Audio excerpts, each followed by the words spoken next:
Hey everyone, it's Devin, your friendly neighborhood board gamer, and this is Devin Talks Tabletop, the YouTube channel where the games are made up, what I say doesn't matter, and I'm going to try and say some things that actually matter. This is first impressions of Flamecraft. So as you can see on, oh there we go, look at all that top shop. Oh, it's so much better.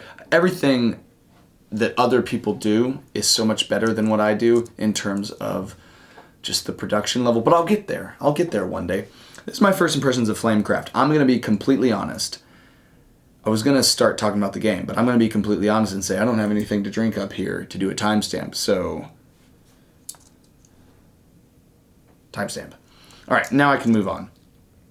Hashtag timestamp. When I first saw the Kickstarter for Flamecraft, I wasn't super compelled at the time. I was also trying to be more discerning about the campaigns that I jumped into, and so I kind of looked at it, I glanced at it. I didn't really look at any gameplay, which probably might have changed my mind a little bit, but I didn't investigate the gameplay side of this, and I was really just superficially glancing at the campaign. So I decided to pass on it, despite the incredible success that the campaign had, which I was very happy for Peter Vaughn, who's from Cardboard Alchemy, who is a developer that I've known for a while now, and I'm just so happy at the enormous success that this campaign had. But I took a pass on it, and then just recently, like yesterday, I played this game for the first time, and I actually was quite smitten with it. I liked it a lot. Its art is gorgeous, and I knew that from the beginning. I knew that when I first looked at the campaign. I thought the art was very inviting. I thought it was very fun and clever, and it was just carefree and explorative with all of the different puns, all of the different references, all of the ways in which it pays homage to the industry, to our community, to the games that we all love to play. It was really special. I knew that, but I didn't know about the game that was kind of under the hood, as you can say. And I think that now that I've played it, I know how I want to continue playing it, because you start off with standard shops here, and the way that this functions for people who are unfamiliar with Flamecraft is that it is a resource collection worker placement game, in the sense that these dragons are going around to these different shops in town, and they are collecting resources based off of the shop itself and existing dragons that are housed there. And then if they are done with that and they have enough resources, they can return to these shops and they can create enchantments, which is turning in these resources to complete these enchantments, which therefore then boosts the shop that they are at and increases the efficiency of your engine of resource collection. It also does that for all players, though. So players are competitively working to gain the most amount of reputation or heart in the community, but they are also jointly building out the town as you go. You start with a standard number of shops, and you'll expand that, because as each shop fills up fully with dragons, you will then add new shops. Adding new shops is where this game started to really take off for me, because the shops that you can build out, other than the standard ones, are these shops that have asymmetric shop abilities. And while I know that the correct choice, in the way that I was taught, in the way that I think most people would be taught, is to start off with standard shops that don't have abilities and gradually bring those in. But I love them so much, and I love the option, the player agency that it gives you, and all of the decision space that you have to determine what shop abilities are going to augment or influence your choices.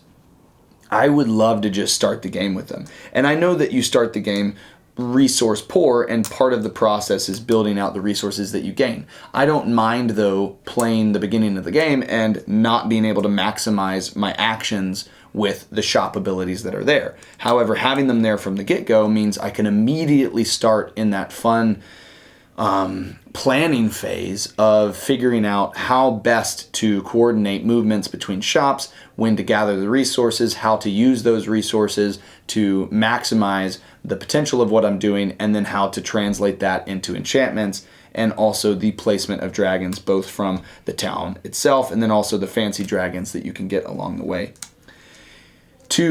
I have to be honest, another thing that definitely always sways my opinion of stuff is high levels of production, and that is not anything that Peter Vaughn is foreign to. Cardboard Alchemy has consistently, as a developer and as a publisher, produced gems of games. I love Dwellings of Eldervale so much, which Peter Vaughn and Luke Laurie worked on. I really liked Mission Catastrophe, which I've recently unboxed, and then I played, a while ago. I really had a fun time with that. And also Flamecraft, the deluxe edition from Kickstarter, is no it's no difference in terms of, I mean, these are the metal coins, which are wild resources. And these things feel like authentic, like British sterling pounds. They're so heavy. They feel so good. They've got fantastic game trays that are full of wooden and silk screened components, which, you know, you don't need stickers or anything. They're gorgeously made. They have toast. They have meat. Everything about the components are fantastic. These are adorable dragon miniatures. And, you know, it comes with a classic game trays insert and, you know, this neoprene mat. Everything about the visual and product experience is also very, very nice. I liked everything that was involved in it. And like I said, this game kind of won me over when I had initially entered into the conversation skeptical. And I was, you know, skeptical back when I didn't back it. And having this first gameplay really did kind of show me that there was a lot more going on than I had originally expected or suspected. But I think that Flamecraft is not for everyone. I think it's for most everyone, though. And I mean that in the context of unless you are someone that plays a certain degree of complexity and onward with no looking back whatsoever, you may not find what you're looking for. But for everybody else that's below that threshold, for everybody that plays maybe games that are more complex or less complex or right in the middle, this is so vibrantly accessible as a game. You have wonderful art that is, you know, so warm and cozy. You really want to see what's going on in this world. You also have a rewarding set of mechanics that encourages you to experiment, encourages you to have fun and play around and try a certain strategy. And also it's got this nuanced level of decision making with the different asymmetrical shops that you have. There's a lot of clever stuff here, but it's also not too complex. Like the actual engine of what you do on your turn, the process of a player turn is not that difficult. You go to a shop. If a player's there, you might give them a gift or give them a good. And once you go to a shop that you haven't been to already, you either gather and get resources and activate one dragon, or you enchant and you turn in resources and you activate all dragons. It's a really simple decision. It's just that alongside that decision is the options of what you could do and how you could do it at all of the different shops. So I really am impressed by what I've seen, and I'd like to try more gameplays. And as I mentioned, I think the way for me to play would be with these asymmetric or special shops from the very get-go. That's not going to be the way for everybody, though. And I think that the strength of Flamecraft is that it can kind of bend to the needs of the players that are there at the table. Yeah, I think that's kind of it for now. I really enjoyed it. I had a good time. You know, obviously my voice is not fully there, still catching up a little bit of sleep and rest from Gen Con as much as I can while still maintaining a workflow.